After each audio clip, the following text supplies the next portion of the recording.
last week was the first Tuesday, and I don't know how long, where we didn't have a webinar. And I don't know about you, but I sort of missed it. And what I learned is how many really good, smart, intelligent questions we got from our audience that we didn't have a chance to get to in the webinar. So what I thought is that maybe we could take a little bit of time today, not just for us, but for our audience, and go through a few of the questions that we didn't get to cover in the webinar. And that way we can keep the conversation going, even in between the times the actual programs take place. What do you think? I think that sounds great. And I think our audience will be very happy to get some mid-month analysis from you, Dan. So we've picked a few questions that we're going to address from our audience from the program earlier this month.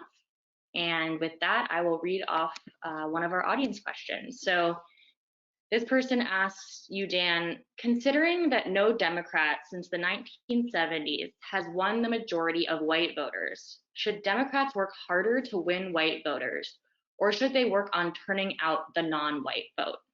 So this is the classic dilemma that both political parties face in a two-party system. A successful campaign, either Democrat or Republican, has to do two things. Number one, they have to motivate their base to make sure that their most loyal supporters turn out on election day. But at the same time, they have to be able to reach out beyond their base and persuade undecided voters to come into their camp. Think of it as the difference between vertical messaging, trying to raise up a person's level of excitement and involvement and motivation, versus horizontal messaging, moving them from the middle of the field over toward toward one goal line or the other. So the answer is the Democrats really need to do both. They clearly do have to keep their base motivated. That's one of the reasons that Joe Biden has put so much effort as of late into talking about voting reform, because he recognizes that a lot of progressive Democrats, particularly in minority communities, have not been satisfied with the way he's addressed the issue over the course of much of his first year in office. But what the president and the people around him also know, and smart Democrats at all levels of politics and government know as well, is that they have to do both. So relying heavily on minority communities, on young voters, and on other progressives can be helpful, but it's not enough to win.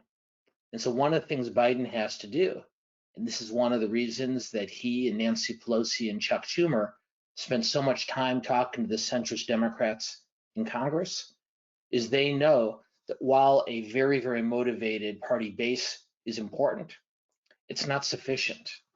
And so for both parties, Republicans go through the same challenge with their base.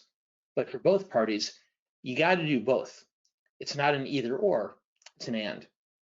Okay, Dan, our next question is, Axios reported that President Trump canceled his January 6th news conference. What do you think were the major pressures that led to this? Well, it's a great question.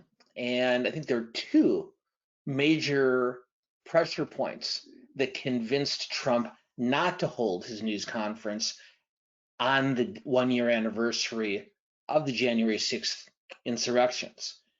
And keep in mind, because it's been a couple weeks, but as we all know, the Democratic congressional leadership put on a series of events that day, culminating with a prayer service that would have coincided with President Trump's news conference. And my guess is that the former president and his advisors realized that that split screen would not have been particularly attractive. But there were two main reasons that Trump decided not to do the news conference on the one-year anniversary. The first is that he got a lot of pressure, not just from Republicans, but from some of his strongest Republican conservative allies, that holding a news conference that day in juxtaposition to the program at the Capitol would look very, very bad. And even more important than whether Trump holds a news conference or not, it's worth noting the fact that some of Trump's most loyal supporters felt comfortable speaking out publicly against his decision at that point to hold a news conference suggests maybe some weakening in Trump's hold over the party, because during his time in office, those allies might have voiced those concerns quietly, but they would have never gone public. They would have never pushed back against Trump in public. But the real reason is, I think many of our audience knows, that Trump decided to cancel the news conference. The other was a contributing factor, but the primary reason that Trump decided to cancel is that he found out, or his advisors found out, that the major news networks weren't going to carry it live. And while they would have run snippets of it as part of their ongoing news coverage, the fact that Trump was not going to have the kind of platform that he wanted to deliver the message from the news conference is something that had a major discouraging factor. This past weekend, by contrast, Trump held his first major rally of 2022 in the state of Arizona. No difficult questions from reporters, no challenges to some of his assertions, just a very large group of very, very supportive fans. And for Donald Trump, that's a much more comfortable and familiar and productive environment than a news conference that would have competed with the Democrats' program and likely would have turned somewhat contentious. Okay, Dan, our next question is about the filibuster. So this person asks, discuss the 40 votes against idea further. Would it help in the current situation? So Claire, as you may remember, when we did this month's webinar a couple of weeks ago, we talked about potential alternatives to the current structure of the filibuster, in which 60 United States senators have to vote to end debate in order to proceed to a vote. We talked about a lot of alternatives, one of which was not getting rid of the filibuster, for which it appears there are not sufficient votes even in the Democratic caucus to accomplish.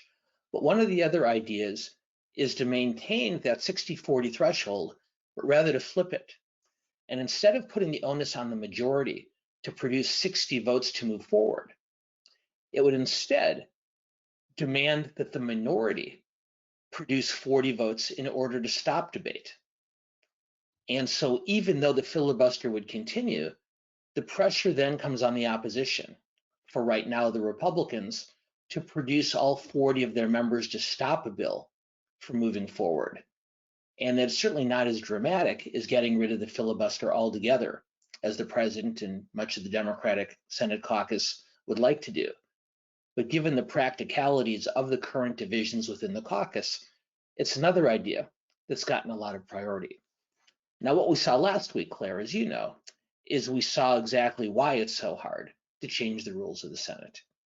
Because when that body is divided 50-50 as it is now, all it takes is one single Democratic senator to withhold their support in order to keep a bill from moving forward. And that's something that's frustrated Biden, not just on voting rights, but on his Build Back Better climate change and social spending measure. Both Joe Manchin of West Virginia and Kyrsten Sinema of Arizona, both Joe Manchin of West Virginia and Kyrsten Sinema of Arizona made it very clear that they oppose getting rid of the filibuster. And word in the Senate is they're not alone, that they're taking the heat for some of their equally concerned but more low-profile colleagues. And so while Manchin and Sinema have gotten an immense amount of criticism from more progressive Democrats, my impression is when it comes right down to it, they're not all by themselves. Great, thank you so much, Dan. Thank you, Claire, and I hope our audience will appreciate the fact that we're keeping this conversation going, and we hope that you'll be willing to send in your thoughts, either on the original webinar or on any of these topics, to the LA World Affairs Council Town Hall. We're always eager to see your emails and to see your insights. And if you do have thoughts on these topics, send them in and we'll do our best to be responsive to those as well. And in the meantime, we'll look forward to seeing you in a couple of weeks for our next regularly scheduled program. Great to see you, Claire. Thanks so much. Good to see you as well, Dan. I'll see you the first Tuesday of February at 5 p.m. for a live broadcast of the Dan Schnur Political Report. And if you missed it, you can always check out any of these programs on our YouTube channel. So with that, Dan, I'll see you next month. Great to see you, Claire. Have a good day, everybody.